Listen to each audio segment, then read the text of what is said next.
Je m'appelle Yafat Sek. Je fais la classe de CM2. Je suis la présidente du gouvernement scolaire de notre école, école élémentaire de Nguengue. Nous organisons une activité, autrement dit élevage. Nous élevons des poussins. Par exemple, acheter des aliments et les nourrir. J'ai appris que ça nous permet de mieux comprendre l'élevage quand nous serons grands. Je suis contente, je suis heureuse. Je veux qu'ils viennent acheter nos poulets parce que c'est pour tout le village. Bonjour, je me nomme Michel Sek Ibrahima. Je suis enseignant à l'école élémentaire de Nguengue et je suis le point focal du projet Dekondo. Par rapport à ce projet, c'est pour cette année-ci. On a reçu ce projet cette année-ci. Donc on l'a démarré juste avant la Tabaski. On a acheté 90 poussins, n'est-ce pas, et des aliments aussi. Donc pour juste démarrer, et je pense que c'est un projet qui est très bénéfique pour notre école. Et ce que je peux dire aussi, c'est qu'il y a l'intégration totale des enfants, surtout du gouvernement scolaire. C'est eux qui gèrent pratiquement le projet, donc nous sommes là pour épauler, pour pousser, pour encadrer les enfants par rapport à ce projet-là. Bon, je peux dire que 90% des écoles ont besoin de ce projet, c'est sûr. Parce que si vous revenez un peu, les écoles avaient des budgets de fonctionnement, mais depuis pas mal de temps, on n'a plus de budget. Donc on a des problèmes pour avoir aussi des fonds. Donc ce projet va nous aider au moins à avoir des fonds pour régler certains problèmes, n'est-ce pas, au niveau de l'école. Donc c'est un projet aussi qui participe aux enseignements-apprentissages. C'est d'une manière concrète qu'on peut faire apprendre aux enfants, n'est-ce pas, le cycle de vie, n'est-ce pas, des poulets. Comment dirais-je aussi, d'une manière concrète, on peut apprendre aux enfants l'hygiène, n'est-ce pas, mode d'alimentation des enfants. Si vous prenez, par exemple, si vous prenez de la graine, de la viande, de l'herbe, etc., tu donnes ça au poussin, rapidement tu vas savoir comment le poussin se nourrit, avec quoi se nourrit en picorant les graines. Donc c'est d'une manière concrète, n'est-ce pas, qu'on va apprendre aux enfants, n'est-ce pas, le mode de vie de ces animaux. Et aussi, sur le plan économique aussi, c'est rentable. Comme vous le savez, comme je l'ai dit tantôt, donc notre école n'a pas de budget de fonctionnement et ça va nous permettre au moins, pour les revenus, d'avoir, n'est-ce pas, quelque chose, de régler certains problèmes, comme les problèmes de tablement, réfectionner les tables, etc. Donc le bénéfice est destiné à ça.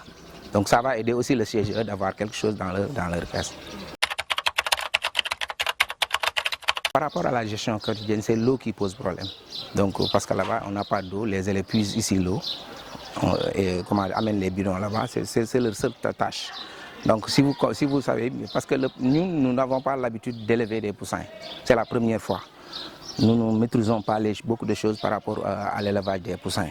Donc, pour l'instant, c'était juste avant la Tabaski. Après la Tabaski, on va essayer d'aller accompagner les élèves là-bas, faire beaucoup de choses avec eux, donc accompagner le responsable du poulailler aussi, donc pour qu'au moins qu'ils nous apprennent comment ça se passe et qu'il va apprendre aussi aux enfants comment le poulailler se déroule. Donc c'est une sorte de mini-entreprise qu'on va développer au sein des enfants, donc leur apprendre comment fonctionner, comment faire, n'est-ce pas, installer une entreprise ou bien une mini-entreprise ou bien un projet, comment élaborer un projet et comment faire fonctionner un projet, comme le projet de Dekondo qui est venu à son heure vraiment. Donc je dis que sur le plan pédagogique, ils vont apprendre les leçons d'une manière concrète sur le cycle, n'est-ce pas, de ces animaux. Ils vont aussi avoir l'amour, n'est-ce pas, de ces trucs-là, et de l'élevage aussi, et même des projets. Ensuite, sur le plan économique aussi, c'est rentable pour l'école. Et les élèves aussi vont en tirer beaucoup de choses, parce que si les élèves sont dans de très bonnes conditions, ça permet d'avoir des enseignements-apprentissages de qualité pour rehausser. Parce que Nguengue, c'est une école d'excellence. Parce que toutes ces années-là, on a eu de bons résultats. Et ça va nous aider aussi, ça va nous appuyer à continuer d'avoir de bons résultats et d'exceller. Parce que la fille qui est là, elle est classée première par rapport à la dictée PGL. au niveau départemental, donc elle fait partie des meilleures. Donc cela montre que bon, vous êtes dans une école, n'est-ce pas, qui est en train d'exceller.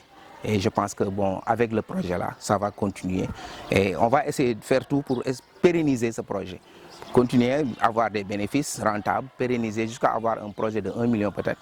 Donc c'est possible, on va essayer de faire ça et on fera tout pour faire marcher ce projet. Comme on le dit, nous sommes très solidaires par rapport à tous vos projets.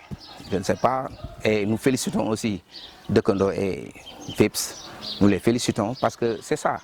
Quand on est dans un pays, on doit participer au développement de ce pays. Et ça, c'est une manière de participer au développement Et le développement d'un pays commence par les enfants. Donc ce sont les enfants qui sont tout pour nous.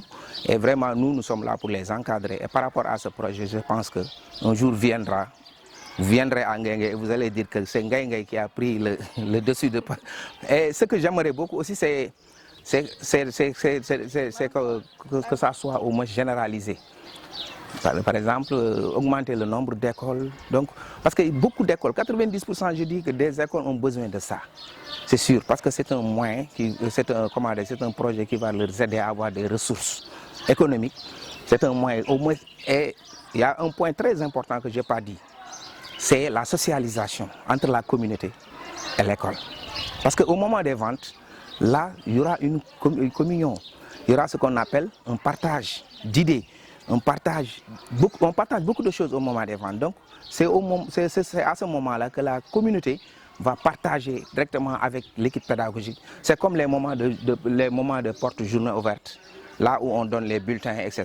Donc, ce sont des moments essentiels, n'est-ce pas, qui raffermit les liens entre la communauté et les enseignants. Donc, je veux dire que le projet DAL est venu à son heure. Et nous souhaitons vraiment que ça soit généralisé pratiquement dans toutes les écoles de Saint-Louis département, sinon la moitié des écoles de Saint-Louis département.